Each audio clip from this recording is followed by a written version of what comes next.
الحمد للہ وکفا وسلام علی عبادہ الذین اصطفیٰ اما بعد۔ ایک سوال یہ ہے کہ کیا جنات ہمارے پیچھے لگ جاتے ہیں، ہم کو ایسا محسوس ہوتا ہے کہ کوئی ہمارے پیچھے چل رہا ہے یا کوئی ہمارا پیچھا کر رہا ہے یا کوئی ہمارے ساتھ میں ہے،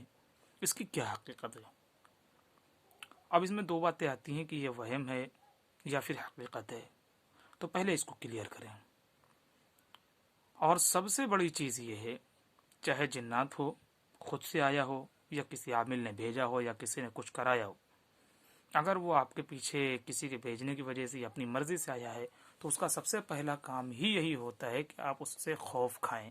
آپ کے اوپر وہ خوف ڈالنا چاہتا ہے، کیونکہ سب سے پہلا کام خوف ہے، اور خوف جب ہمیں ہونے لگتا ہے اور ہم ڈرنے لگتے ہیں تبھی وہ ہمارے اوپر حاوی ہوتا ہے، ڈائریکٹ حاوی نہیں ہوتا ہے۔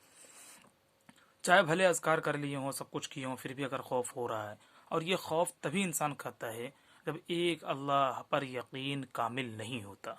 جب اللہ پر یقین کامل ہو اور اللہ سے ہونے نہ ہونے کا یا اللہ ہی سے نفع نقصان کا ہونا یا نہ ہونا، اس کا یقین میں ذرہ برابر بھی کمی ہوگی، تبھی ہمارے اندر خوف پیدا ہوگا۔ اور جب خوف پیدا ہوگا کسی دوسرے سے تو ظاہر سی بات ہے نقصان بھی ہوگا۔ جیسے کہ ہمارے بچپن میں کہاوت کہی جاتی تھی، بڑے بوڑھے کہتے تھے کہ پرچھائی سے ڈر جائیں تو پرچھائی بھی شیطان بن جاتا ہے، اور یہ بات حقیقت ہے کہ ہم جب ڈریں گے تو ظاہر سی بات ہے پھر معاملہ آگے بڑھتا ہے۔ پھر کیا ہوتا ہے، دروازے پر نوب ہوتی ہے، لائٹیں اپنے آپ آ رہی ہیں، آن ہو رہی ہیں، آف ہو رہی ہیں، کھڑکیاں جو ہے اپنے آپ آواز کر رہی ہیں، سامان ادھر سے ادھر آٹومیٹکلی ہو رہا ہے، تو یہ بات کی بات ہوتی ہے۔ اسی طریقے سے کیونکہ انسان سے زیادہ طاقتور جنات کبھی ہو بھی نہیں سکتا ہے، کیونکہ انسان اشرف المخلوقات ہے، تو یہ خود انسان سے ڈرتے تھے۔ اللہ نے نا سورہ جن میں بتایا